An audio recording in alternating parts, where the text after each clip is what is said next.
C'est parti. On peut y aller, Monsieur Gosselin? Bon, je vous souhaite la bienvenue. Bonsoir à toutes et à tous. Merci d'être là pour notre dernier conseil municipal de cette année 2024 qui, vous le conviendrez, a été bien rempli. Je voudrais juste, avant de commencer ce conseil, avoir une pensée pour Mayotte. Et puis pour, moi je pense très souvent aux élus, en fait, je pense bien entendu aux habitants. Mais imaginez, quelquefois, on a des petits sujets dans Verlinghem à traiter. Moi, je pense beaucoup aux pompiers, aux policiers, aux élus qui doivent être actuellement sur des choses qui sont élémentaires, hein, c'est-à-dire donner de l'eau aux gens, donner un petit peu d'électricité et un petit peu de nourriture. Voilà, donc pensons à eux ce soir parce qu'ils vivent une période qui n'est pas facile et je pense que je vous proposerai, avec votre accord, de leur venir en aide. Alors ça a été un peu court pour ce conseil municipal, mais je pense qu'on prendra collectivement une initiative pour le prochain conseil municipal, notamment pour Mayotte. Voilà, donc pensons à eux. Ils vont avoir un Noël difficile et je pense qu'on peut leur envoyer plein de bonnes énergies. Oui, Monsieur Gosselin. On est tous là, Nathalie, sauf Nathalie qui a donné pouvoir à Dominique, et Annick qui a donné pouvoir à Eric. C'est ça? On va désigner un secrétaire de séance, et si vous en êtes d'accord, je propose Grégoire, pour être un peu innovant en cette fin d'année 2024. C'est bon pour toi, Grégoire? C'est bon pour vous? On peut y aller. Quelques communications. Alors, il s'est passé beaucoup de choses. Vous savez que on approche de Noël et le mois de décembre et Noël, c'est une période bien dense, mais il s'est passé plein de choses depuis notre dernier conseil municipal. On a eu 2 marchés thématiques. Quelques mots, Elsa? Ça a bien fonctionné, hein? Oui, bonsoir. En effet, 2 marchés solidaires qui ont été organisés par la Commission économique vie agricole. Ces 2 marchés se sont déroulés avec la participation et en lien avec l'association des familles. Le marché d'Octobre Rose qui a réuni 10 créateurs, plus 3 associations qui ont été présentes pour mener des actions, pour récolter de l'argent pour Octobre Rose, et nous avons reversé 750 € grâce aux actions et à certains créateurs qui ont également participé à ce don. Le marché a été aussi l'occasion d'organiser le premier défilé des allumoirs avec les enfants des 2 écoles. Ce défilé existait il y a longtemps à Verlinghem et il a été remis au goût du jour cette année. Et on poursuivra cette organisation et ce défilé qui était très très sympathique pour les enfants et pour nous aussi. Et on a mis en place également le 3e marché de Noël le 6 décembre au profit du Téléthon. Les premières années, il y avait 7-8 créateurs. Cette année, il y en avait 18. Donc le marché s'est agrandi et nous avons récolté 1 500 € cette année qui vont être versés demain au Téléthon. C'est l'association des familles qui organise cette remise de dons au Téléthon, avec l'ensemble des associations qui ont participé aux actions menées pour avoir ces dons. Et donc, je voudrais les remercier, ces associations, parce que sans elles, il n'y aurait pas l'ensemble des actions. Donc, évidemment, l'association des familles, que je viens de citer. Il y avait également Verlinghem Foot, le syndicat agricole, l'Appel Sainte-Marie, le tennis et le conseil municipal des jeunes. Donc les jeunes ont été très très impliqués dans ces 2 marchés et ont fait de belles choses et se sont investis énormément. Donc merci beaucoup pour toutes ces actions menées au profit des marchés solidaires.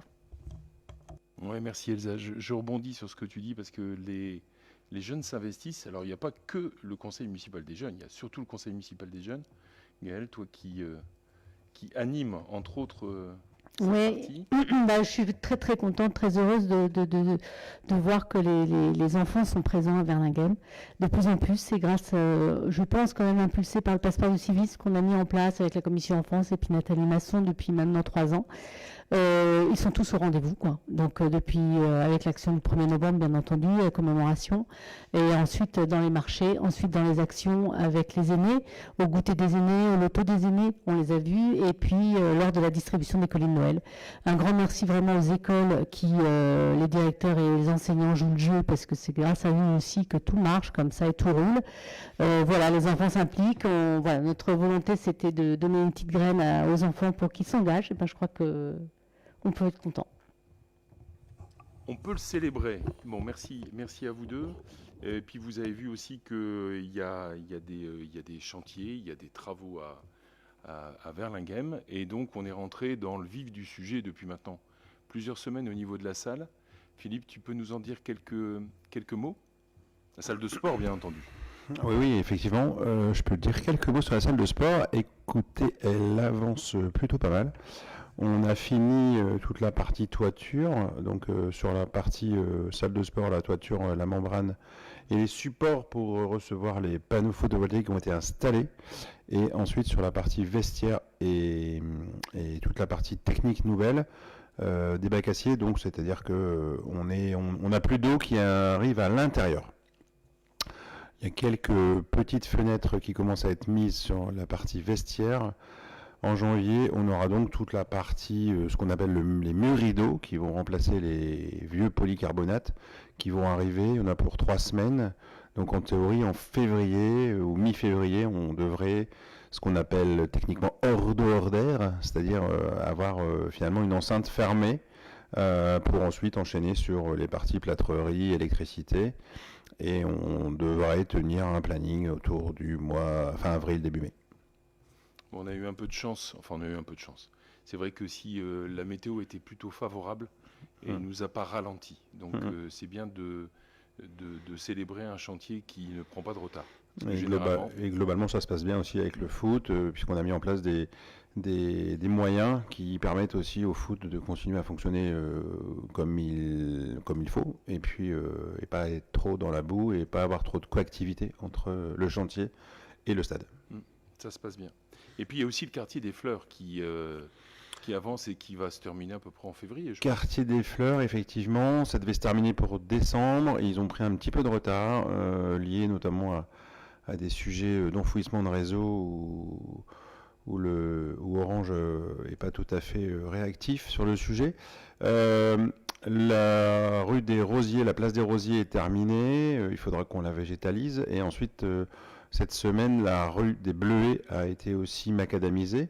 Donc ces deux rues ont retrouvé un peu leur vie au niveau des Verlinghemois. Donc va arriver la rue des Lilas et ensuite il va y avoir toute la partie marquage au sol et puis définition des zones douces, c'est-à-dire où les voitures se garent, où les poussettes passent. Donc tout ça arrivera vraisemblablement en fin janvier, début février. Ok, merci. Et puis juste pour être complet sur les travaux, il y a aussi, vous avez vu le chemin de la Fallette qui a commencé. Alors sans incidence pour l'instant sur la rue de Lambersart. Les incidences, ça sera plutôt au mois de mars-avril. Ouais, on est sur mi-février à courant mai pour notamment la rue de Lambersart qui va être donc divisée en deux sur 2 phases pour créer le rond-point qui sera juste après la roseraie. Donc quelques bouchons en perspective, donc c'est le moment d'utiliser le vélo si vous pouvez. On ira plus vite qu'en voiture. Sachant qu'elle sera jamais coupée. Non, il y aura toujours un système de feu qui permettra de passer chacun son tour, et ça sera magique. Bon, merci Philippe. Alors et puis aussi une bonne nouvelle, alors qu'on attend depuis maintenant de nombreux mois, c'est que le chantier du bois va commencer, Benoît. On n'a jamais été aussi proche. Ouais, c'est le début de l'aboutissement d'un long process. Hein, je vous le rappelle, hein, qui a commencé en 2019 avec l'acquisition du bois de Verlinghem par l'AMEL, hein, qui a souhaité l'ouvrir au public. Et on a beaucoup travaillé avec l'AMEL sur la démarche de concertation avec les habitants. C'était en 2021, plus de 200 personnes qui ont participé à des visites sensibles dans le bois, à des ateliers pour apporter leur contribution, notamment aux usages, aux dessins, des cheminements dans le bois, une exposition qui a eu lieu en septembre 2023, Et ensuite, l'AMEL a pris le temps qu'il fallait pour écrire des cahiers des charges, consulter les entreprises. Et on en arrive là, donc aujourd'hui, fin d'année 2024 et surtout 2025. Les premiers travaux vont débuter à la mi-janvier 2025 et ça va être des travaux, des premiers travaux d'aménagement et notamment d'abattage d'arbres qui présentent des problèmes sanitaires, puisque comme on va réouvrir des cheminements des drèves, il faudra éliminer certains arbres qui risquent de tomber sur les gens, voilà, qui sont nécessaires pour ouvrir certains espaces, parce que le bois va faire l'objet aussi d'aménagements visant à recréer des clairières pour ramener de la lumière, diversifier la végétation. Je rappelle que l'objectif global, c'est à la fois de préserver la biodiversité, les habitats naturels du bois, tout en l'ouvrant donc au public et en permettant de découvrir cet espace naturel. Voilà, donc ça démarre à la mi-janvier et puis on vous donnera d'autres informations assez rapidement sur le calendrier des travaux. Merci Benoît. Bon, et sachez que donc la voie principale d'accès, ça va être l'allée du Tournebride. Bon, sachez aussi que on est très attentif aussi au fait que la salle du Tournebride, qui est pas mal louée pendant ce temps-là, reste accessible, bien entendu. Donc ça, c'est complètement intégré. Juste une précision, le bois, c'est plus d'1 million d'investissements de l'AMEL pour tout le chantier global. Donc c'est quelque chose d'important auquel je peux aussi, on est en train de travailler. Vous savez qu'il y a un autre site sur Verlinghem qui est identifié dans le cadre de des portes des Belles Terres, c'est la base de loisirs. Et pour la base de loisirs, ça va être 500 000 € d'investissement avec une délégation, parce que là, l'AMEL est propriétaire du bois de Verlinghem, ce qui n'est pas le cas de la base. Donc il va y avoir alors il y a un terme technique, c'est une délégation, une superposition d'affectation. Voilà. Donc ça, c'est le terme technique. Ensuite, de façon très concrète, ça veut dire qu'il va y avoir, on va donner en gestion une partie en fait de la base, celle qui est boisée, le verger. Tout ce qui sera, bien entendu, activité, parking et tout ça restera sous le contrôle et l'animation unique de la base de loisirs. Mais voilà, on a une réunion cette semaine qui vient acter en fait tous les aménagements qu'il va y avoir là-bas. Ça va être très très bénéfique. Donc on a quand même la chance. Je pense que les portes des Belles Terres, c'est plus de 13 ou 14 communes qui sont concernées. Les 2 premiers sites seront en fait aménagés à Verlinghem. Premier, ça sera le bois, et ensuite dans la foulée, ça sera la base de loisirs. Sachez que quand je vous dis cette somme, c'est 1,2 million, c'est pas une estimation. C'est quelque chose qui est passé en bureau délibératif à la MEL, donc c'est quelque chose qui a été acté. Donc on a de la chance. On a attendu longtemps notre chance. Oui, Benoît.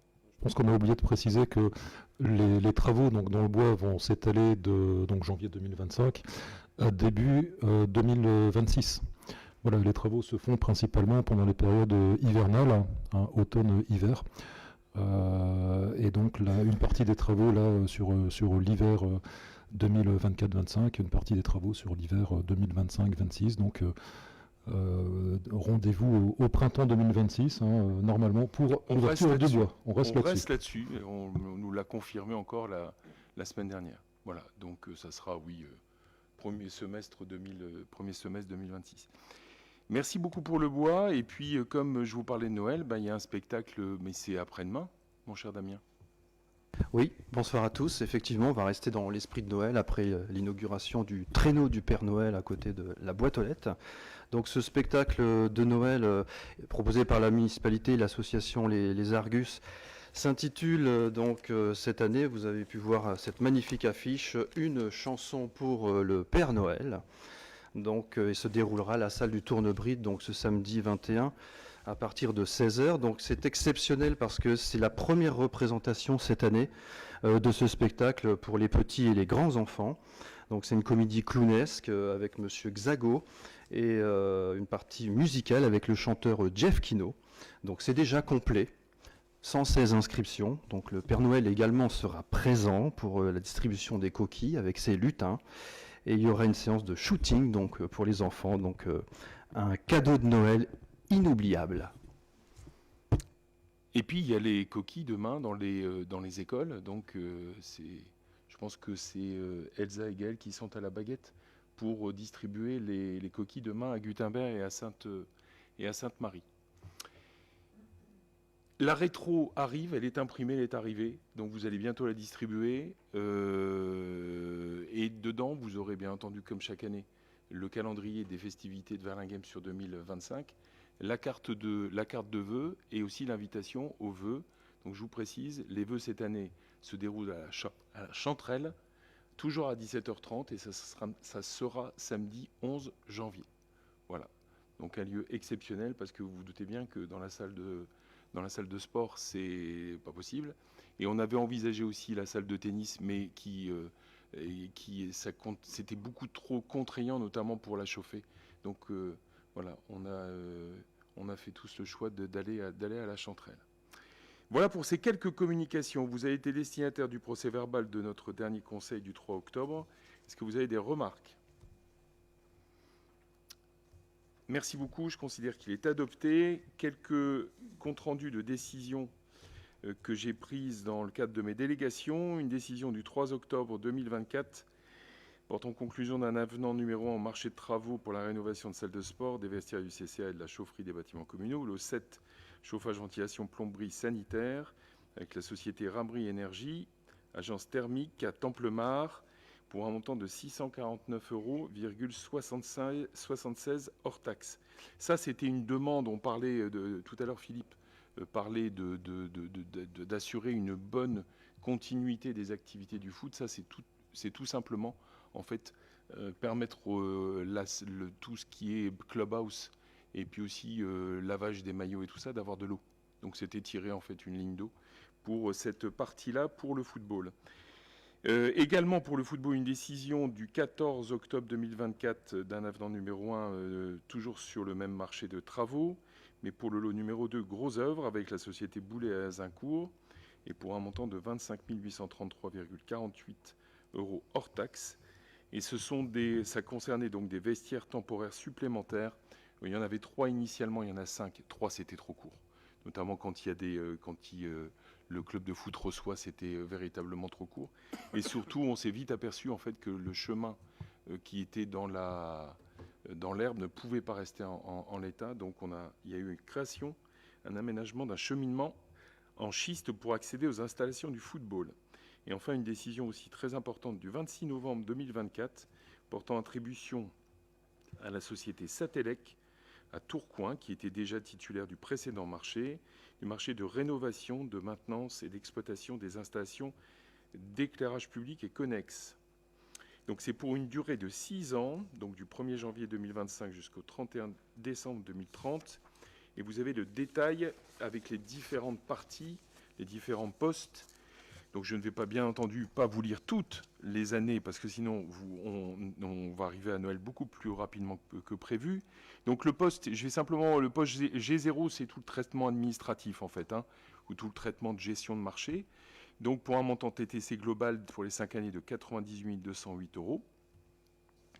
Ensuite, vous avez les postes G2.1 et G2.2, donc maintenance éclairage public et maintenance éclairage sportif, pour un total de 30 168 pour G2-1 et 8 841,60 TTC pour les G2-2. Le G2-3, c'est tout ce qui concerne les illuminations festives et d'un total pour les 5 années de 64 008 € hors taxe. Un poste G3, ça c'est pour les travaux en fait qui sont non programmés, donc c'est une enveloppe annuelle de 5 000 € pour ce qui n'était pas prévu en fait au niveau du marché. Pour les imprévus, ensuite le G6-1 et G6-2, ça concerne la modernisation éclairage public et modernisation de l'éclairage sportif. Vous savez qu'a été engagé depuis maintenant plusieurs années le passage au LED. Globalement, je pense que de mémoire, on a 713 points lumineux à Verlinghem et il y en a à peu près un petit 420, 430 qui sont réalisés, qui sont déjà réalisés. Donc très concrètement, le passage au LED, ça nous fait diminuer notre consommation de façon tout à fait significative. Et on arrivera à la fin de tout le parc d'éclairage, à la fin de ce marché-là. Donc, je ne sais pas si je vous ai dit, ici G2, G6.1, donc modernisation éclairage public, 153 566,29 TTC. Et pour le G6-2, 86 246,40. Et donc, il y a un coût global de l'offre pour tous les postes et pour les 5 années de 477 038,29 € hors taxe. Une autre décision du 26 novembre 2024 pour un contrat de prestation informatique pour l'ensemble des bâtiments communaux, donc y compris la mairie et l'école Gutenberg, avec la société BMTech à Hanté pour une durée de 3 ans, démarrage janvier 2025 pour une fin décembre 2027, un montant mensuel de 230 € hors taxe pour la première année, révisable selon les conditions de l'article 6 du contrat. Et conformément à l'article 7 du dit contrat, celui-ci est renouvelable par reconduction express pour une même période de 3 ans. Et conformément à l'article 5 de ce contrat, le paiement des prestations s'effectuera annuellement. Est-ce que vous avez des questions sur ces délibérations? Enfin, ce n'est pas des délibérations, c'est des décisions. Pas de questions? On peut passer aux délibérations. Une décision modificative alors importante qui vient marquer une bonne nouvelle, c'est-à-dire l'obtention de subventions et de fonds de concours, et une décision modificative numéro 2 qui est nécessaire et que va nous présenter Anne. Bonsoir. Oui, dans cette décision modificative numéro 2, on effectue des transferts de crédit à l'intérieur de la section d'investissement en dépenses et en recettes. Donc ça concerne de nombreuses subventions. L'une concernant les travaux d'éclairage public pour 14 955 €. Une concernant les travaux de la salle de sport pour 345 000 €. Pour 123 000 €, la subvention MEL ADEME pour le contrat de chaleur renouvelable de la salle de sport. On a, concernant les aménagements de la garderie périscolaire, l'ouverture d'une opération d'une ligne comptable. Toujours concernant l'aménagement de la garderie, une opération au niveau de l'acquisition du mobilier. On a, au niveau de l'aménagement du dojo, donc là, il y avait une erreur dans la note de synthèse que vous avez reçue. Il ne faut pas lire 110 435 €, mais 105 435 €. Et pour 310 000 €, l'aménagement de la garderie, à nouveau l'aménagement de la garderie périscolaire, l'ouverture de l'opération. Donc pour un total de 483 435 € et non pas 488 000. Donc 483 435 € en augmentation de crédit au niveau des dépenses et des recettes. Donc, on vous demande d'approuver cette décision modificative numéro 2. Merci Anne. Bon, ça vient acter de très bonnes nouvelles. Hein. Une bonne nouvelle au niveau du département, puisque en fait, mais on avait pris une délibération justement pour signer la convention pour accepter cette dotation. Donc 345 000 du département, et il y avait eu un bonus justement concernant la transition énergétique d'à peu près 15 000 €. Et puis on a eu la confirmation, et vous verrez, il y a une délibération qui concerne ces 123 480 €. C'est ce qu'on a déjà obtenu de la MEL pour les contrats de chaleur renouvelables. Je vous rappelle aussi qu'on attend la confirmation, parce que ça n'a pas été confirmé, donc ça, c'est pas confirmé. C'est pas confirmé. La confirmation en fait de 2 autres fonds de concours, le fonds de concours sport et le fonds de concours transition énergétique. Je vous rappelle la construction de notre PPI sur plusieurs années. C'est de démarrer et d'être autonome au niveau de la salle de sport et d'utiliser nos excédents de fonctionnement. Tout ce qu'on va récupérer au niveau de la TVA, tout ce qu'on va récupérer en subvention et en fonds de concours pour enclencher en fait les projets suivants. Les projets suivants, c'est la garderie, ensuite le dojo, ensuite le tennis, ensuite les services techniques. Ce fameux plan le PPI en fait de 6,5 millions sur lequel on avait construit en fait les investissements utiles à tous nos habitants sans jamais mettre, et j'insiste là-dessus, en péril financier la commune. Donc ça, c'est bien parce que là, on récupère donc 483 000 euros. Ces 483 000 euros qui peuvent être, et c'est d'ailleurs ce qu'acte cette décision modificative, qui nous permet en fait d'enclencher les éléments, les projets suivants. Donc c'est une très bonne nouvelle. J'espère que de la MEL, on aura encore d'autres bonnes nouvelles. Je suis plutôt optimiste. Et dernière chose que je voulais vous préciser pour illustrer cette délibération, c'est que l'année prochaine, vous savez qu'on avait sollicité l'État par l'intermédiaire de la DETR, donc des dotations aux équipements des territoires ruraux, et la DSIL, c'est dotation, c'est des termes acronymes, c'est la dotation pour le support à l'investissement local, soutien à l'investissement local, et également le fonds vert. On avait été retoqué sur toutes ces demandes de subvention au niveau de l'État. Sachez qu'on représentera des dossiers l'année prochaine toujours pour la salle de sport. Donc toute l'ingénierie financière qui est nécessaire en fait à développer l'équipement de la commune, pour l'instant ça va. Alors les dotations et les subventions et l'argent public, vous savez comme moi que tout ça est dans un grand flou artistique. On a quand même eu une information, j'en profite pour vous donner des informations financières, hein. On a eu quand même la confirmation qu'on pourrait bâtir notre prochain budget sur une dotation générale de fonctionnement identique à celle de 2024. Donc c'est déjà important.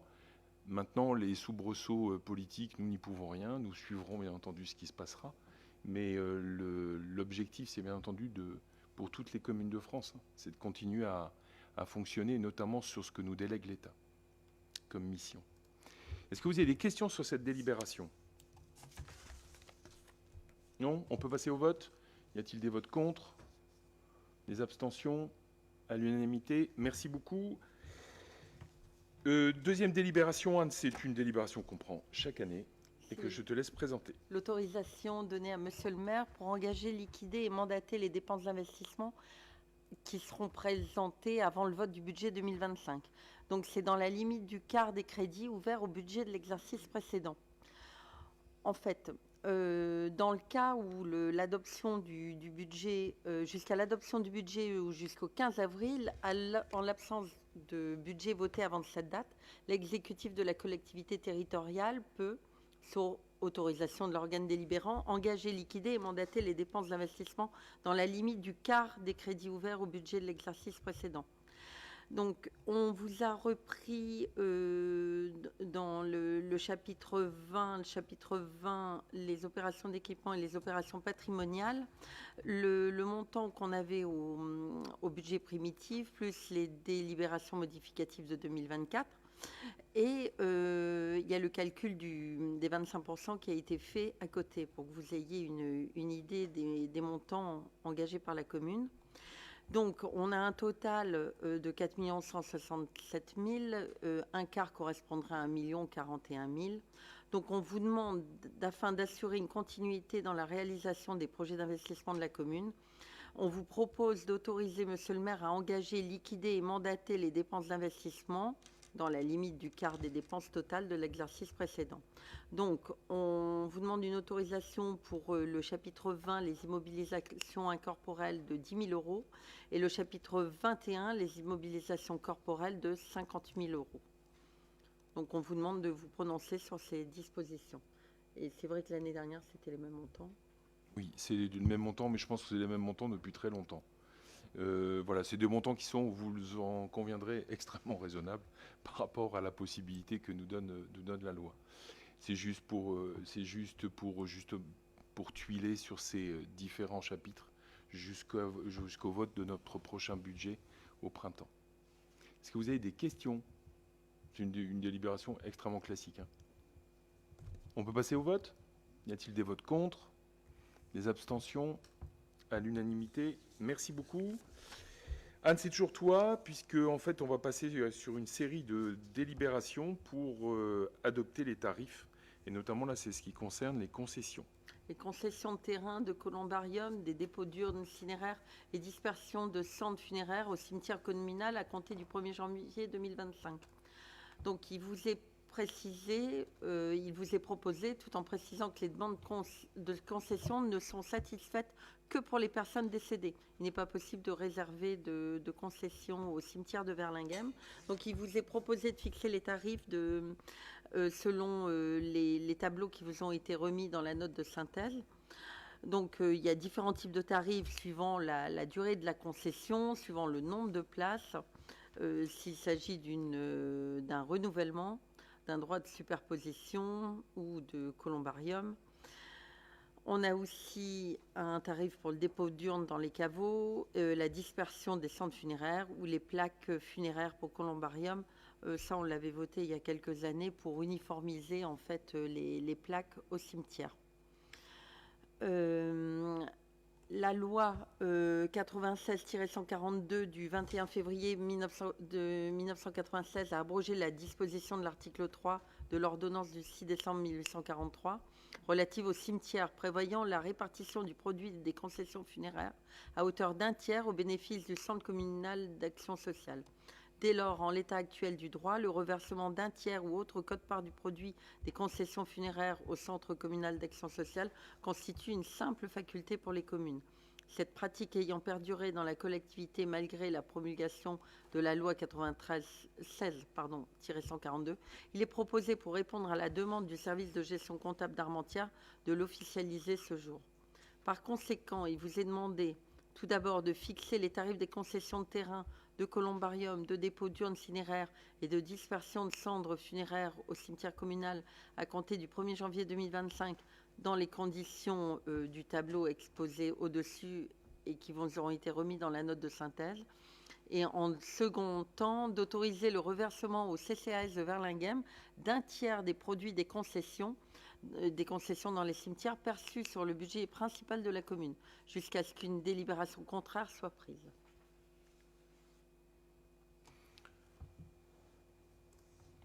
Est-ce que vous avez des questions? Oui. Je t'en prie. Je profite, ce n'est pas une question directement sur cette délibération, mais est-ce que maintenant les cavurnes sont adoptées par la commune? Alors, Oui. j'allais en parler, mon cher Bernard, mais c'est un point important. On a eu des demandes, en fait, Oui. des demandes qui sont prospectives Exactement. de plusieurs habitants Oui. qui souhaitaient, en fait, avoir ce qui existe dans plein de cimetières, des cavurnes. Donc, elles ont été commandées. Donc, il y a un espace qui a été prévu. On ne peut pas le prévoir pour l'instant dans cette délibération, puisqu'en fait, de toute façon, elles ne sont pas construites. Donc, on ne peut pas prendre un tarif sur quelque chose qui n'est pas. Mais c'est prévu, bien entendu. Voilà. Et donc, il y aura donc des concessions classiques. Il y aura bien entendu le columbarium, il y aura le jardin du souvenir et il y aura des cavurnes. Merci. Voilà. Mais c'est vrai que c'était une demande. Oui. Voilà, on a été sollicités, plusieurs fois, Oui. par des personnes qui, le plus loin possible, mais prévoyaient en fait peut-être d'être avec une urne, mais de ne pas être dans un columbarium. C'est lié aussi à une question culturelle chez nous, où il y a beaucoup de personnes qui considèrent, quand elles se recueillent, elles regardent vers le bas. Et c'est vrai que quelquefois, ça peut être différent en fait d'être dans un columbarium où on peut être un petit peu élevé au niveau d'un mur. Donc voilà. Et ce serait disponible à partir de quand? Alors c'est commandé, mais oui. c'est pas réalisé. Ensuite, dès que ça sera réalisé, on prendra donc peut-être une délibération complémentaire, justement pour compléter en fait ces dispositions financières. Mais je pense que ça sera effectif plus tard, à l'été, quoi. Hein. Au grand plus tard. Merci. Je t'en prie. Est-ce que vous avez des questions? Vas-y, je t'en prie, Christophe. Moi, je regarde sur les tarifs des concessions, 1 à 2 places. Perpétuel, ça veut dire quoi? Ça veut dire 100 ans? Perpétuel, c'est pas 100 ans. D'accord. Ok. C'est Donc, rare. ça explique le prix, Oui. prix très élevé. Ok.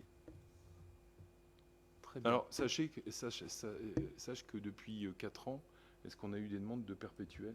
Une. Donc c'est vraiment l'événement rare. Mais il faut le prévoir. C'est quoi la norme, monsieur Gosselin? Souvent, les gens demandent combien? 30 ou 50? Ok. Ça marche. Est-ce que vous avez d'autres questions? On peut passer au vote, donc pour cette délibération. Qui est pour? À l'unanimité, merci beaucoup. Anne, je te laisse la parole. Pour la délibération numéro 4, l'adoption des tarifs de location des salles municipales à compter du 1er janvier 2025. Donc, il vous est proposé de fixer les tarifs de location des salles municipales. Alors, nous avons le centre communal d'animation avec des possibilités de location en journée, en soirée, des réceptions de courte durée. Il y a le montant de la caution. La salle du Tournebride, on a les tarifs pour les associations verlinguémois. Je vous rappelle que dans la limite de 4 occupations par année civile, c'est gratuit. On a aussi un type de tarif pour les particuliers résidents à Verlinguem ou ceux résidant à l'extérieur de la commune, pour les entreprises verlinguémoises ou extérieures. Des possibilités pour les réunions de partis politiques et les réunions des élections municipales dans une durée de maximum de 4 heures, comprenant la préparation et les installations, avec ou sans chauffage, avec un forfait nettoyage et des pénalités de nettoyage supplémentaires et les montants de caution, et ça suivant la personne qui loue le lieu et suivant la durée de location. Donc tous ces tarifs vous ont été fournis avec la note de synthèse. Donc je ne sais pas si vous avez des questions particulières, mais il vous est demandé de vous prononcer sur ces dispositions. Moi j'ai une question encore. Ça représente une hausse moyenne de combien? 2,5. 2,5%. Je n'avais pas entendu si vous l'avez dit. Mais je pense qu'on ne l'avait pas dit. D'accord. 2,5, ce qui était le cas aussi au niveau des concessions. Pareil. On a appliqué cette hausse pour...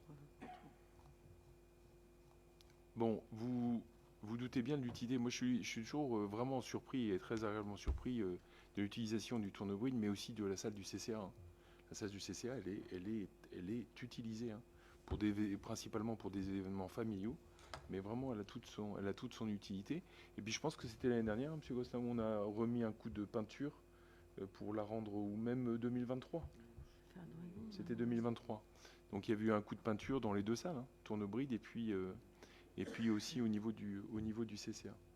Donc c'est très utile. Et 4 utilisations, moi j'en parle avec d'autres communes, hein, 4 utilisations d'une salle comme le Tournebride pour chaque association, je peux vous dire que c'est pas partout dans toutes les communes. Hein. Auquel il faut rajouter la salle de la ferme de la base de loisirs, deux fois dans l'année pour toutes les associations de Lompré, Péranchy et Verlinguem. Donc vous êtes une association verlinguémoise, vous pouvez en fait avoir 6 fois une salle tout à fait belle pour organiser une soirée. La seule contrainte au niveau de la base de loisirs, c'est que c'est au maximum à 22 heures. Est-ce que vous avez d'autres questions? Enfin d'autres questions, est-ce que vous avez des questions? On peut passer au vote? Y a-t-il des votes contre? Des abstentions? On peut passer à la délibération suivante, qui a trait justement à la bonne nouvelle dont on parlait tout à l'heure des 123 000 euros qui nous est attribué par la MEL. Et c'est Benoît qui va nous en parler.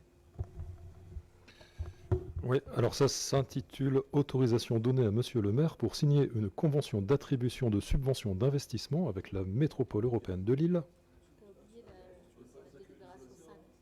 Ah, C'est Gaël.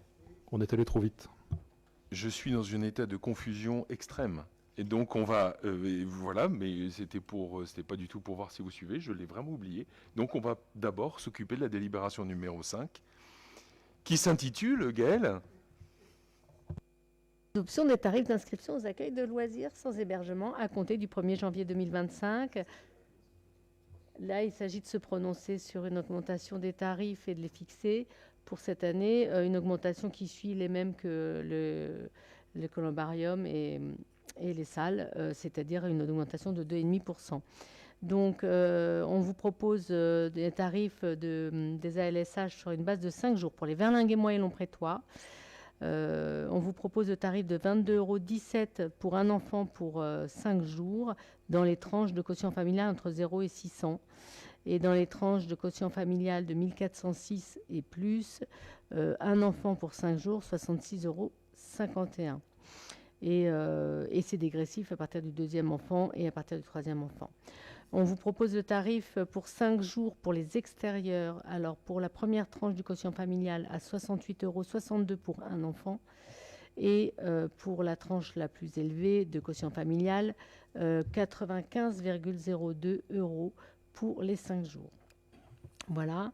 Et puis, nous proposons aussi des tarifs de 4 jours pour les semaines où il y a un jour férié, comme la semaine du 14 juillet, par exemple, ou la semaine de Noël, d'ailleurs, là, par exemple. Donc, des tarifs à 17,95 € pour la quotient familiale de 0 à 600, première tranche, pour 4 jours, pour les Verlinguémois et Lomprétois. Et de fixer le tarif de 53,84 € pour un enfant pour les enfants extérieurs à la commune de Verlinghem et de Lompré, pour la tranche la plus petite, et pour la tranche la plus haute à 77,07 €. Voilà, on vous demande aussi de vous prononcer sur la tarification des repas et de la garderie lors des semaines de vacances, couplées aux LSH. Le repas semaine de 5 jours, ce serait 23,23 €. Les repas semaine de 4 jours, 19 € les 4 jours. Garderie du matin, 2,11 € et garderie du soir, 2,11 € aussi. Voilà, il est demandé donc au conseil municipal de se prononcer sur ces tarifs. Merci Gaël. Pour votre totale information, on est en renouvellement en fait de ce marché assez... Enfin, les centres de loisirs. C'est plus simple à dire. Donc ça va être certainement notifié courant février. On s'attend à une forte augmentation des prestations en fait de ce futur marché. Voilà, je vous le dis parce que, alors bien entendu, elle n'est pas complètement impactée, puisque de toute façon, on ne sait pas encore complètement les prix. Mais en fait, il y a des dispositions et c'est le prix des centres de loisirs pour la commune, pour les communes, hein, puisque c'est un marché qui est commun à Lompré et Verlinghem, va augmenter. Voilà, c'était pour une information. Est-ce que vous avez des questions? On peut passer au vote. Y a-t-il des votes contre? Des abstentions? À l'unanimité, merci beaucoup. Et là, nous pouvons passer à la délibération numéro 6 de Benoît.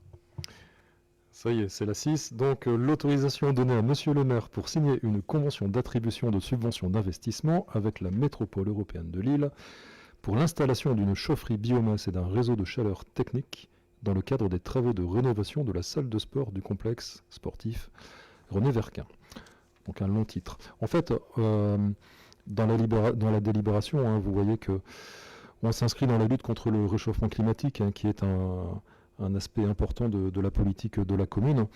On s'inscrit à la fois dans les grandes ambitions internationales, hein, qui ont été fixées lors de l'accord de Paris en 2015. C'était la COP 21. Objectif, limiter la hausse des températures à moins de 2 degrés et si possible 1,5 degré par rapport à l'ère pré-industrielle. Sachez que 2024 est la première année pour laquelle on atteint 1,5 degré de plus par rapport à l'ère pré-industrielle. Et le réchauffement va se poursuivre. Donc ça, c'est l'ambition mondiale. L'ambition européenne, c'est la neutralité carbone en 2050, donc la réduction des émissions de gaz à effet de serre de au moins 55% d'ici 2030 par rapport à 1990. En France, c'est la loi énergie-climat du 8 novembre 2019, hein, dans laquelle s'inscrit cette politique de l'AMEL.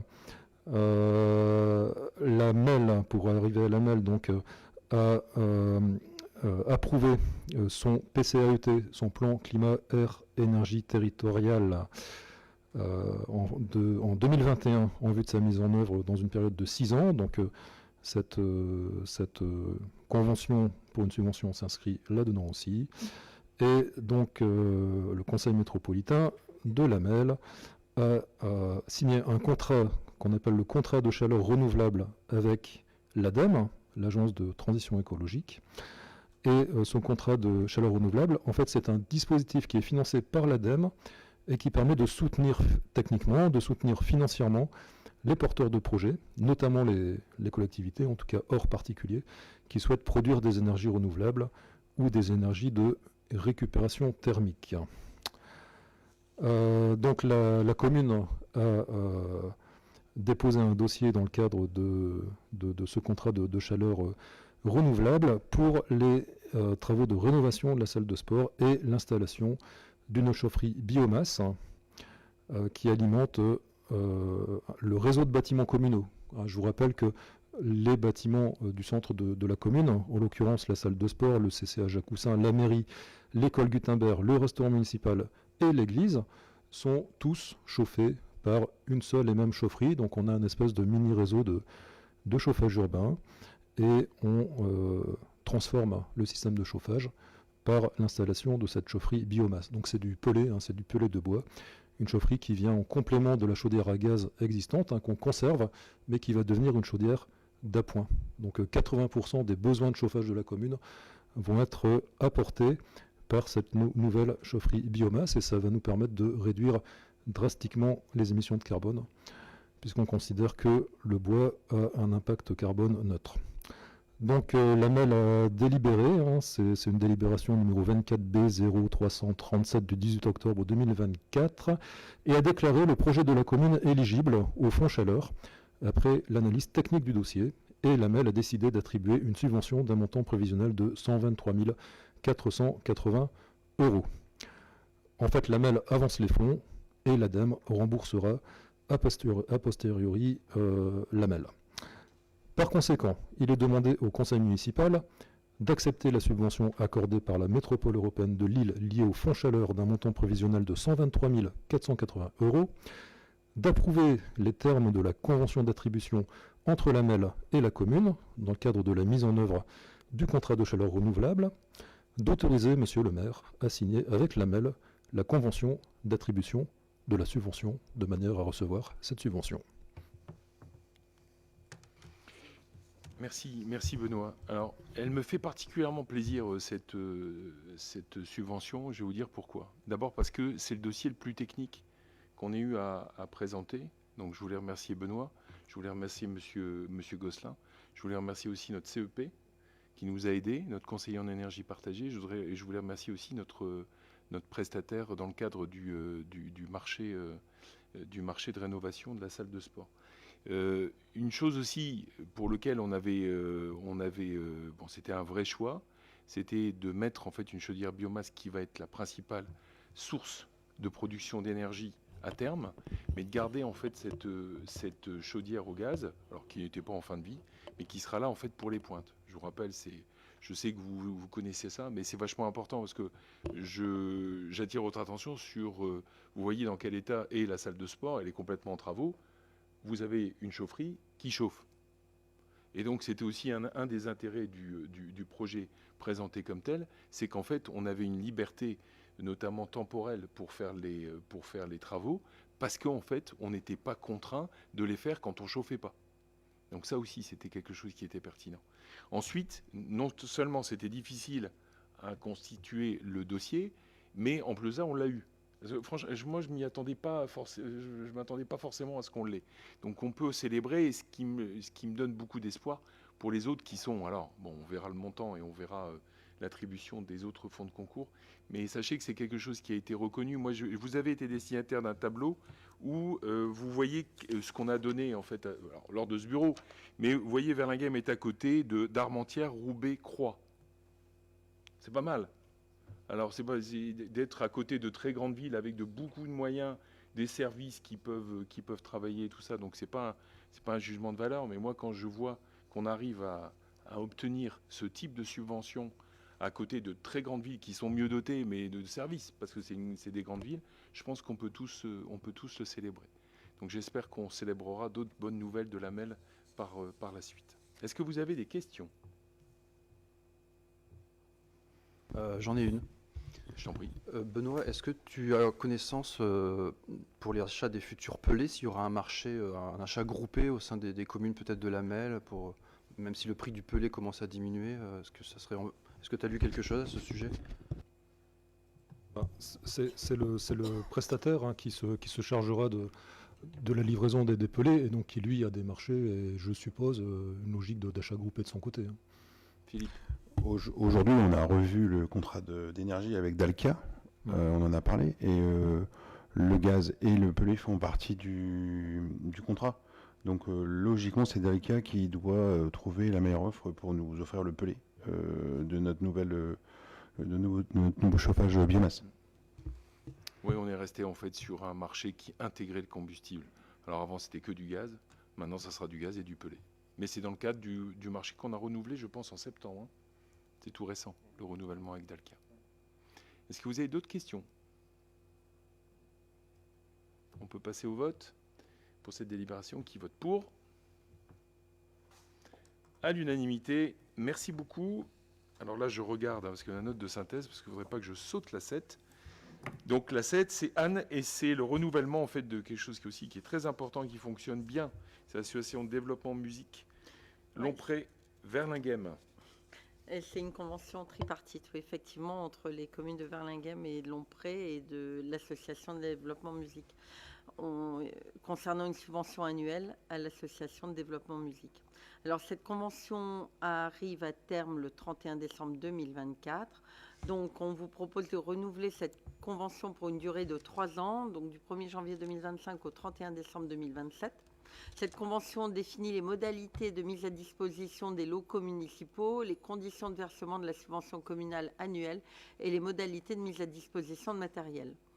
La subvention annuelle, on vous propose de la verser dans les conditions suivantes, donc 175 € par élève de moins de 20 ans à la date de reprise des cours, habitant la commune de Lompré ou la commune de Verlinghem, inscrit en apprentissage simultané du solfège ou de l'éveil musical ou d'un atelier de groupe et d'un instrument de musique.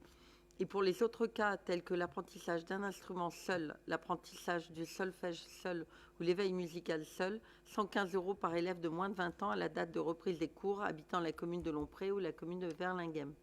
La subvention annuelle est versée sur la base d'un nombre maximal de 55 élèves inscrits par commune. Et si le nombre d'inscriptions est inférieur à 55, le montant de la subvention est ajusté au prorata.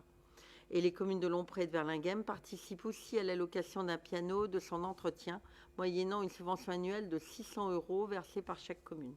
Donc Lompré vote la même délibération que nous.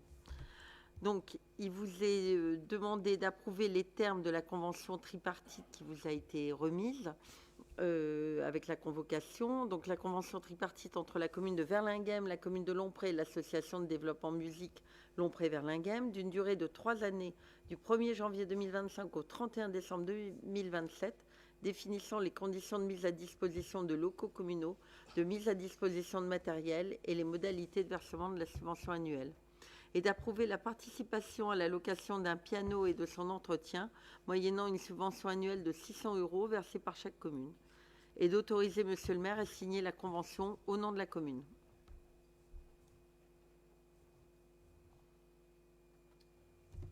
Merci Anne. Est-ce que vous avez des questions? Donc c'est le renouvellement de la convention, notamment le nombre d'élèves inscrits par commune maximum, n'a pas bougé. Donc c'est quelque chose qui fonctionne bien. Il y a eu des modifications d'usage. Vous savez qu'avant on faisait du solfège et puis on faisait à côté d'un instrument. Maintenant on fait en fait un petit peu tout ensemble, mais ça correspond notamment aux attentes des plus jeunes. Et donc la DMLV fonctionne bien. Et donc cette délibération, c'est pour qu'elle continue à lui donner les moyens d'agir dans l'avenir. Est-ce que vous avez des questions? Tu as une question? Ouais, une petite question. Il faut mettre ton micro. Savoir si par hasard tu connais, parce que là on limite à 55 enfants, enfin élèves, pardon. Du coup, on en est à peu près à combien d'élèves en général? On frôle les 55 ou pas du tout? 45. On est à 45. Et on n'a jamais été tellement au-delà, je crois. On a de la marge, c'est pour ça le président de l'association nous a demandé si on pouvait augmenter à 55, puisque c'est une convention sur 3 ans. D'accord. Oui, et c'est mieux comme ça évite, parce que si jamais ça dépassait, on serait... Erreur, on n'est pas à 45. On votait pour 45 avant, pour 45 élèves maximum. D'accord. On a augmenté à 55, mais on est à 30, je pense, ou 32, Damien, de mémoire. Voilà, donc on a de la marge. Et c'est justement pour... Voilà. Mais on avait voté pour 45 il y a 3 ans. C'est pour éviter justement, si jamais ça augmentait, de devoir reprendre une délibération par rapport à ça.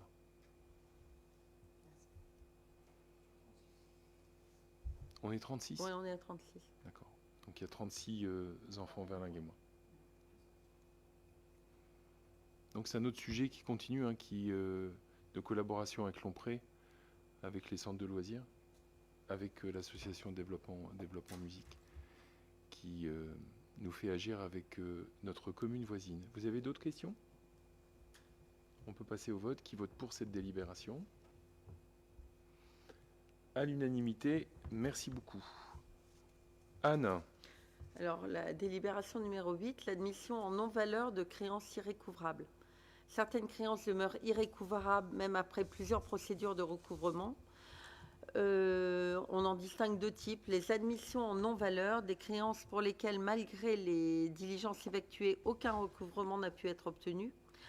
Il est à préciser que l'admission en non-valeur n'exclut nullement un recouvrement ultérieur si le redevable revenait à une situation permettant le recouvrement. Et les créances éteintes, on constate l'extinction de ces créances définitivement effacées consécutivement à la liquidation judiciaire de fournisseurs ou de sociétés titulaires de marchés publics. Ces créances sont annulées par décision judiciaire. Et pour ces créances éteintes, la ville et la trésorerie, là, dans ce cas-là, on ne pourra plus intenter d'action de recouvrement. Donc, le montant des admissions en non-valeur s'élève à 10,06 € qu'il vous est proposé d'admettre en créances admises en non-valeur.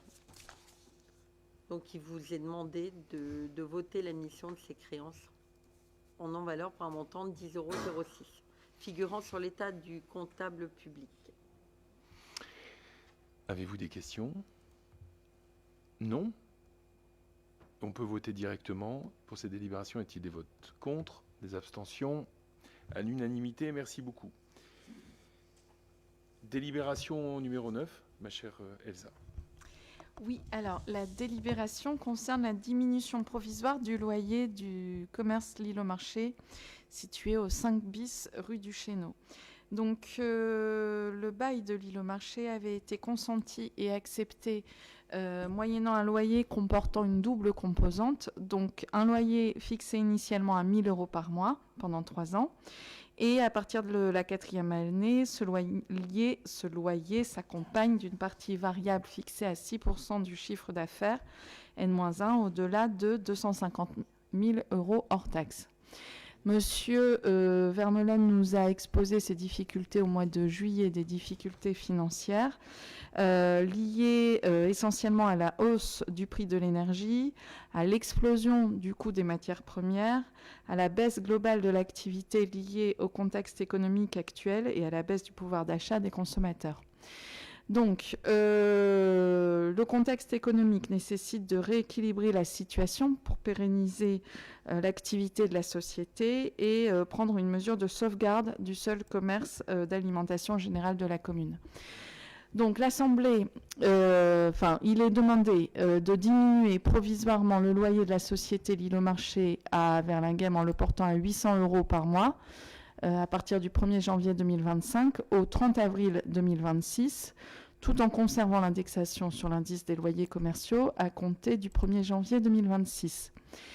Il est demandé également d'exonérer la société L'Île au Marché du remboursement de la taxe foncière pour l'exercice 2025 uniquement. Et à l'issue de cette période, le loyer sera rétabli à son niveau actuel, soit 1 109,22 € par mois à compter du 1er mai 2026. Voilà. Merci beaucoup. Bon, c'est une délibération qui est importante, hein. Et puis qui intervient au moment où elle pouvait intervenir, parce que sur l'exonération de taxes foncières, vous vous doutez bien que ça ne peut pas être rétroactif. Donc là, on est véritablement sur l'année de 2025. Mais l'idée, c'est quand même de soutenir en fait un commerce qui se bat pour trouver le modèle économique le plus adapté en fait à la commune, hein, notamment avec l'activité de colis. Bon, ça nous a interpellés, il y a des difficultés. On parlait de seuil, notamment de 150 000 euros hors taxe de chiffre d'affaires, il n'a jamais été atteint. Donc j'attire votre attention aussi qu'il y avait eu l'ouverture en fait d'un commerce équivalent à Lompré. Alors je m'en réjouis bien entendu pas, et qui n'a pas perduré. Donc moi je pense que, et c'est ce qu'on vous propose ce soir, c'est d'assurer cette aide sur 2025 à l'île au marché, sachant bien entendu, j'attire votre attention que c'est pour 2025, puisqu'ensuite il y aura bien entendu un constat qui sera fait, et surtout 2026, ça sera la décision notamment de la future équipe municipale. Est-ce que vous avez des questions ? On peut passer au vote ? Qui vote pour cette délibération ?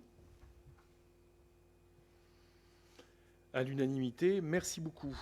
Anne, tu vas nous parler de patrimoine. Oui, du lancement d'une souscription publique dans le cadre de travaux de restauration de vitraux et de statues dans l'église Saint-Chrysole. Donc, et d'une autorisation donnée à Monsieur le maire pour signer une convention avec la Fondation du patrimoine. Donc, on engage des travaux de restauration des vitraux et des statues qui appartiennent à la commune. Dans le cadre de ce projet, il vous est proposé de lancer une campagne d'appel aux dons pour mettre en œuvre une souscription publique. Donc, il est nécessaire de pouvoir s'appuyer sur l'expertise et l'expérience de partenaires ayant une connaissance de ce type de financement, du contexte des collectivités territoriales et des enjeux patrimoniaux. Donc, la Fondation du patrimoine est le premier organisme national privé indépendant qui veille à promouvoir la connaissance, la conservation et la mise en valeur du patrimoine protégé par l'État en s'appuyant sur un réseau de délégués départementaux et régionaux, tous bénévoles. Donc, au travers de ce label, du label de la souscription publique et du mécénat d'entreprise, elle accompagne les particuliers, les collectivités et les associations dans des projets de restauration. Donc, notre commune est adhérente à la Fondation du patrimoine depuis 2017 dans le cadre des travaux de restauration des couvertures et des charpentes de l'église. Donc, il vous est proposé de mettre en œuvre un nouveau partenariat avec la Fondation du patrimoine pour mettre en œuvre le projet de restauration des vitraux et des statues. Il s'agit de la statue de la Vierge en bois doré et de la statue du Saint-Chrysole. Donc, par conséquent, il vous est demandé d'approuver le projet de travaux de restauration des vitraux et des statues de l'église Saint-Chrysole, d'approuver le renouvellement de l'adhésion de la commune à la Fondation du patrimoine, d'approuver le lancement d'une souscription publique et la mise en œuvre d'une convention de souscription avec la Fondation du patrimoine et d'autoriser Monsieur le maire à signer une convention de souscription avec la Fondation du patrimoine et tout document s'y rapportant. Merci Anne. Alors cette délibération, elle a vous savez, elle a une histoire. On a mis, je ne sais pas si vous vous rappelez, on a mis au budget de l'année dernière la rénovation en fait de 2 statues, la Vierge dorée et puis la statue de Saint-Chrysole, qui avait été trouvée, qui a failli partir avec tous les autres, enfin dans les déchets quand on a vidé l'ancien presbytère. Pourquoi ça ? Vous savez qu'on ne peut pas toucher directement, en fait, en tant que commune, de l'argent en fait de gens qui voudraient nous aider pour quelque chose de bien particulier. Donc les gens l'avaient fait alors à grande échelle, bien entendu pour la rénovation de l'église, toujours par l'intermédiaire de la Fondation du patrimoine. Et là il y avait en fait pour la rénovation de ces 2 statues et pour les vitraux en fait des personnes qui voulaient nous aider. Et le seul moyen d'être aidé pour une commune en fait c'est de passer par un organisme comme la Fondation du patrimoine. Donc c'est exactement la même énergie que quand on avait été aidé au niveau de l'église, même si, bien entendu, comme on l'avait budgété, certains, alors pas les travaux des vitraux, parce qu'on a notre prestataire qui est comme quelqu'un qui est très demandé, donc c'est commandé, mais il interviendra dès que possible. Les statues ont commencé à être rénovées. Donc ça nous permet en fait de récupérer en fait au niveau investissement des sommes pour ces éléments de patrimoine à rénover. Voilà, c'est l'histoire. Est-ce que vous avez des questions ? Pas de questions ? On peut passer au vote. Y a-t-il des votes contre ? Des abstentions? À l'unanimité. Merci beaucoup. Anne, c'est toujours toi. Sur la création de postes d'agents contractuels sur des emplois non permanents. Pour faire face à un besoin lié à un accroissement temporaire d'activité et l'autorisation de recrutement. J'allais le dire. Vas-y, je t'en prie. Les besoins du service justifient le recrutement d'agents contractuels supplémentaires pour faire face à un besoin lié à un accroissement temporaire d'activité en matière d'accueil et d'encadrement périscolaire, notamment pour la pause méridienne des élèves. Donc, il vous est proposé de créer 11 postes d'agents contractuels dans le grade d'adjoint d'animation relevant de la catégorie hiérarchique C pour faire face à un besoin lié à un accroissement temporaire d'activité pour une période de 12 mois du 1er janvier 2025 au 31 décembre 2025 inclus. Ces agents assureront des fonctions d'animateurs à temps non complet pour une durée hebdomadaire de service de 9 heures par semaine. La rémunération de ces agents serait calculée par référence au premier échelon du grade de recrutement d'adjoint d'animation. Alors 9 heures parce qu'il y a 4 jours, il y a 2 heures par jour plus un quart d'heure. Voilà. Donc 2 heures et quart par jour. Oui. 2 heures pour les enfants et un quart d'heure de... Un quart d'heure de rangement, oui. Par conséquent, il vous est demandé de décider la création à compter du 1er janvier 2025 de 11 emplois non permanents pour faire face à un besoin lié à un accroissement temporaire d'activité dans le grade d'adjoint d'animation relevant de la catégorie hiérarchique C, doté d'une durée hebdomadaire de travail de 9 heures. Ces emplois non permanents seront occupés par des agents contractuels recrutés par voie de contrat à durée déterminée pour une durée de 12 mois allant du 1er janvier 2024 au 31 décembre 2024 inclus. Les agents exerceront les fonctions d'agents d'accueil et d'encadrement périscolaire pour une période de 12 mois allant du 1er janvier 2025 au 31 décembre 2025 inclus. La rémunération des agents sera calculée par référence à l'indice brut du premier échelon du grade d'adjoint d'animation. On vous demande d'autoriser Monsieur le maire à procéder au recrutement.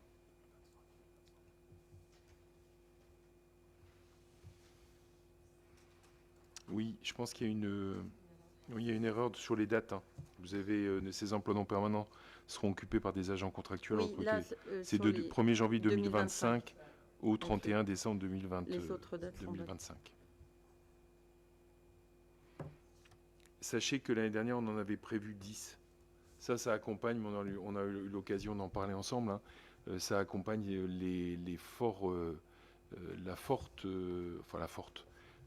la forte présence en fait, d'enfants à la cantine. Je vous rappelle qu'on a 400 enfants sur les 2 écoles. Quelquefois, on monte à 320, 340. 320. Même pour les repas village, on ne monte pas à 340. Bon, 320. Mais ce qui est beaucoup. Hein. Donc, les enfants, il faut bien les encadrer. Il faut les encadrer dans des conditions optimales. Donc, c'est le sens du passage de 10 à 11. Et c'est le sens de cette délibération. Est-ce que vous avez des questions?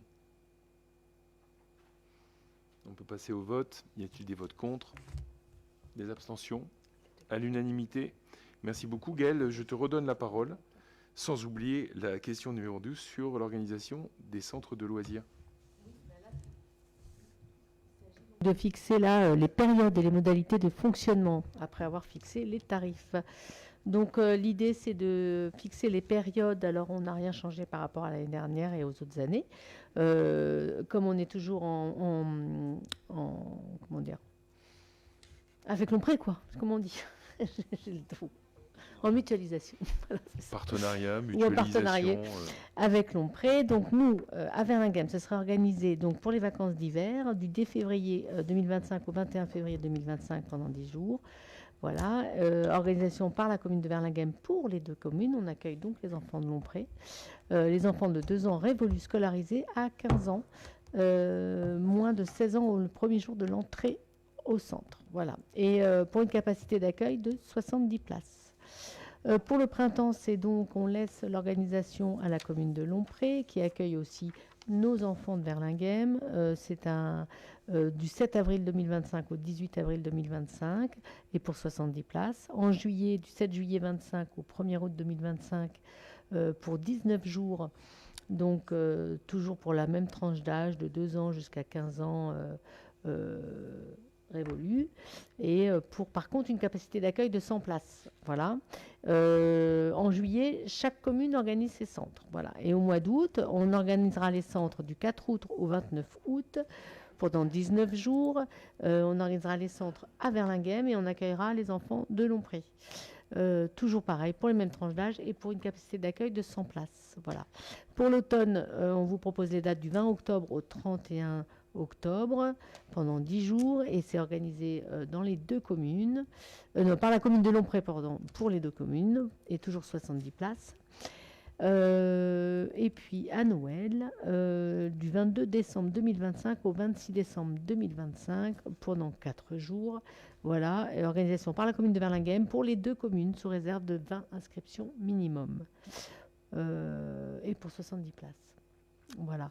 Là, juste pour information, pour les vacances de Noël de celle-ci, on était en début de semaine, on était à 28 inscriptions.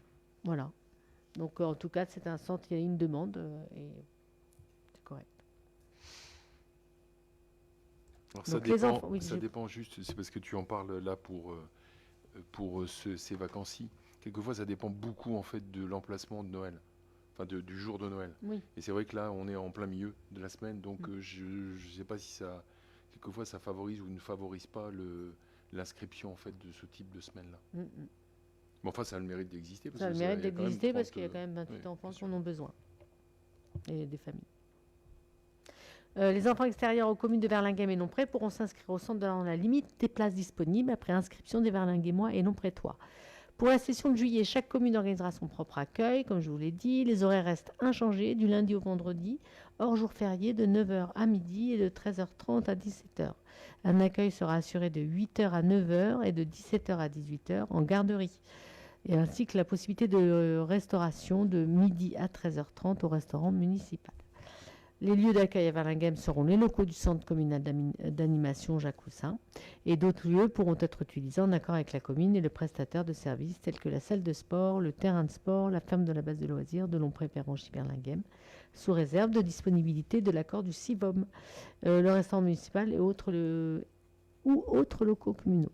L'école Gutenberg sera susceptible d'être utilisée durant les sessions de juillet et août. Voilà. Par conséquent, il est demandé au conseil municipal de se prononcer sur ces dispositions. Merci Gaëlle. Est-ce que vous avez, il n'y a pas de changement particulier, on colle bien entendu aux vacances scolaires, bien entendu, et puis on a toujours la même répartition entre Lompré et Verlinghem. Ça fonctionne bien.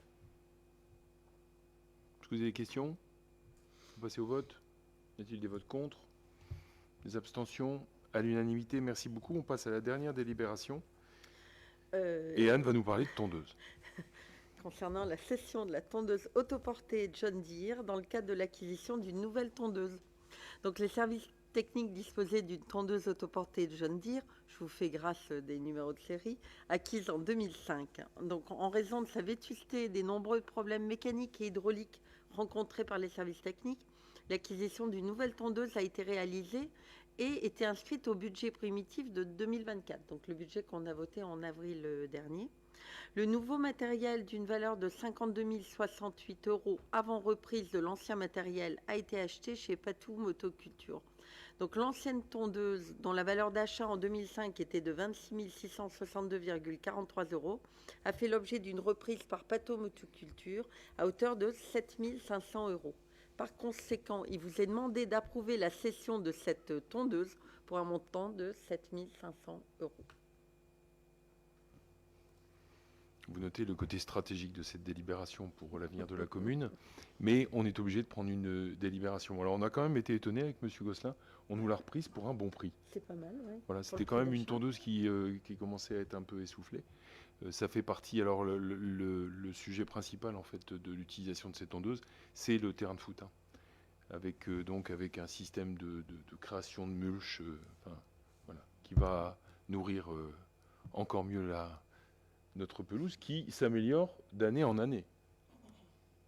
Je vous rappelle qu'il y a eu un traitement de décompactage l'année dernière. Cette année, depuis maintenant plusieurs années, il y a un bactériosol qui favorise en fait la résilience de la pelouse et puis sa robustesse. Et puis là, on investit en fait dans une tondeuse, mais je n'ai pas le nom de la marque de la nouvelle tondeuse, monsieur Gosselin. Est-ce une John Deere? C'est pas une John Deere. Mais c'est acheté, je sais pas, tout motoculture. Bon, allez, un petit peu de... Est-ce que vous avez des questions? Moi, Pas de questions? moi, ce qui m'interpelle, c'est plus que le prix de reprise, c'est l'augmentation en 10 ans de l'investissement. Ah oui. C'est plus du double qu'il y a 10 ans. Oui, alors elle est... 20 ans hein, quand même. Hein. Alors, 20 ans, je suis sûr qu'on prendrait d'autres types de biens. De biens, oui. Oui. Eh, non, mais c'est une bonne remarque. Hein. C'est une bonne remarque. Ce matin, j'étais avec un habitant de Verlinghem qui me racontait à combien il avait acheté sa maison en 2001 et ce qu'elle coûtait maintenant. Tout augmente, mon bon Antoine. Pardon? C'est plus que x2. On peut passer au vote? Y a-t-il des votes contre? Des abstentions? À l'unanimité, John Deere vous remercie. Non, c'est pas tout, mais c'est pour le bon, parce que John Deere, j'adore. Eh bien, nous en avons fini notre ordre du jour. Je n'ai pas eu de questions diverses qui m'a été communiquées. Donc, je peux, avant de clore cette séance, je vous souhaite un joyeux Noël. Profitez bien de notre beau village, de ce magnifique... Alors, c'est vrai qu'il y a un nouveau traîneau, mais franchement, là, je trouve qu'en dessous de notre cerisier de Noël, ça devient de plus en plus convivial. Et vous avez peut-être besoin de signatures, monsieur Gosselin. Signature de tout le monde? Signature de tout le monde, ne partez pas. Je vous souhaite une bonne soirée.